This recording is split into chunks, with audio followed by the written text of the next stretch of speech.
प्रदेश के आर्थिक राजधानी इंदौर के कलेक्टर कार्यालय में प्रति मंगलवार की तरह इस मंगलवार भी जन सुनवाई संपन्न हुई। इस जन सुनवाई में बड़ी संख्या में नागरिकों की समस्याएं सुनकर उनका निराकरण किया गया। जिन आवेदनों का निराकरण नहीं हुआ, उनके निराकरण के लिए समय सीमा तय की गई है। और इसी के साथ खेती और जमीन के सीमांकन और बटांकन के मामले लेकर लोग पहुंचे, जो काफी परेशान दिखाई दिए। देखिए पूरी खबर। जन सुनवाई में मुख्य रूप से जमीन संपत्ति, पारिवारिक विवाद, निजी भूमि पर अतिक्रमण, मकान पर किराएदारों का कब्जा, दिव्यांगजन को साइकिल की सहायता आदि से संबंधित आवेदन आए। उक्त आवेदकों की सुनवाई अपर कलेक्टर गौरव बैनल और रोशन राय सहित अन्य विभागीय अधिकारियों के द्वारा की गई।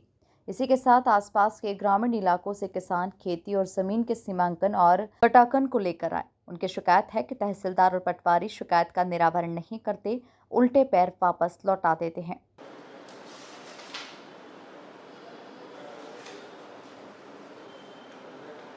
पहले मदद कर चुके हैं क्या हम? तो बार-बार कैसे करेंगे? एक बार हम आपकी मदद कर चुके हैं, दोबारा तो नहीं कर पाएंगे। आप लोन ले लो ना, आप तो बढ़िया। क्या बिल जो खपत है वो तो आपको देनी पड़ेगी ना। बिल में कोई समस्या है क्या? गलत बिल आया है क्या? हाँ, ज़्यादा आ गया ना, थोड़ा-थोड़ा तो हमने भर दिया है, लेकिन हमारे भाई को खपत कितनी है? इसको लिखा है ना, वो ट्रेन की डेट हो गई जो करते थे। अच्छा ठीक है, बाहर आप वेट कर लो, 5 मिनट में बुलाता हूँ। बिजली विभाग से बुलाता हूँ। ठीक है, बाहर 5 मिनट वेट करो। आप समस्या तो नहीं।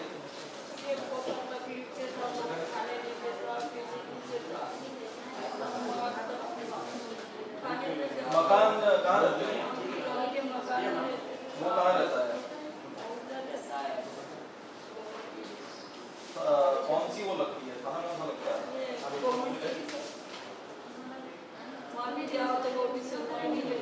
चलो हम ठीक है, कराते हैं। ठीक है, अब चले जाओ, आपको फोन आ जाएगा। के पास जाओ। सर पिताजी ने बात तो सुनी सर। 88 में उन्होंने उनकी चाची जमीन खरीदी, 24 लोगों के नाम से 7 लाख खाते भूमि थी। उनकी चाची की मृत्यु हुई 2020 में। उनकी 2 पुत्रियों ने इंदौर वाले को जमीन रजिस्ट्री कर दी।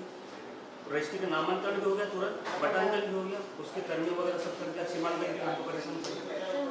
ये पटवारी जी ने अभी नाम बनाया है, 26 तारीख का उन्होंने उसमें लिखा है कि मौके पर मेहरबान सिंह ने मकान की फसल बोई गई है और कई दिनों से 1988 से मेहरबान सिंह काबिज खास थे। उसके बावजूद हमारे खड़ी फसल के ऊपर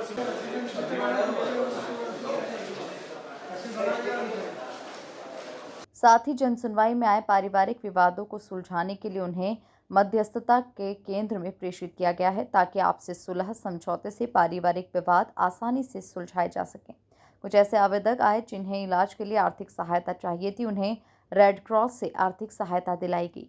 जन सुनवाई में कलेक्टर कार्यालय के सभा कक्ष में अन्य विभागीय अधिकारियों के द्वारा भी बड़ी संख्या में आवेदकों की समस्याओं को सुना गया और उनका निराकरण किया गया।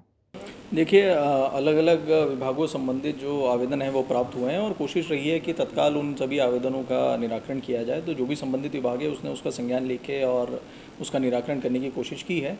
और ऐसे प्रकरण जहाँ पे तत्काल आर्थिक सहायता मुहैया कराई जानी है, वहाँ से रेड क्रॉस से मदद भी की गई है, या कहीं स्वास्थ्य संबंधी किसी को उपचार मुहैया कराया जाना है तो उसकी व्यवस्था की गई है। कॉलोनी के संबंध में जहाँ डेवलपमेंट से संबंधित शिकायत है कि डेवलपमेंट का कार्य पूरा नहीं हुआ है काफ़ी समय बीतने के बाद में भी, वहाँ पे जैसा कि नियम में भी है कि हम लोग पहले उसको नोटिस देते हैं और यदि समय सीमा में उसने कार्य नहीं किया है और यदि फील्ड वेरिफिकेशन से ये समझ में आ रहा है कि वाकई में कार्य जो है उसकी प्रगति कम है या फिर कार्य टोटल बंद है, तो ऐसे केसेस में जो मॉर्गेज प्लॉट्स हैं उनको रात-सात करके और फिर उससे डेवलपमेंट का कार्य कराए जाने की व्यवस्था है। तो ये नियमों के तहत इस प्रकार की कार्रवाई की जा रही है। बिल्कुल, जैसा पहले लास्ट टू लास्ट वीक 17 ऐसी कॉलोनीज़ जो कि 10 साल से ज़्यादा जिनको समय हो गया था डेवलपमेंट परमिशन मिलने के बाद, लेकिन कंप्लीशन नहीं मिला था, तो उन सभी में नोटिस जारी किया है। और उन केसेस में यदि ऐसा लगता है कि कार्य वाकई में नहीं चल रहा है फील्ड वेरिफिकेशन के पश्चात और जवाब प्राप्त होने के पश्चात, तो उसमें भी उसी प्रकार से जो प्लॉट्स हैं, जो मॉर्गेज हैं, उनको फोरफिट करके और फिर डेवलपमेंट की कार्रवाई करेंगे। 7 प्रकरणों में पहले प्लॉट जो हैं वो मॉर्गेज प्लॉट जो हैं वो फोरफिट किए जा चुके हैं और आईडीए और स्मार्ट सिटी को इसमें नियुक्त किया गया है ताकि वो उनको मोनेटाइज करके और अपना जो डेवलपमेंट का कार्य है वो पूरा करें।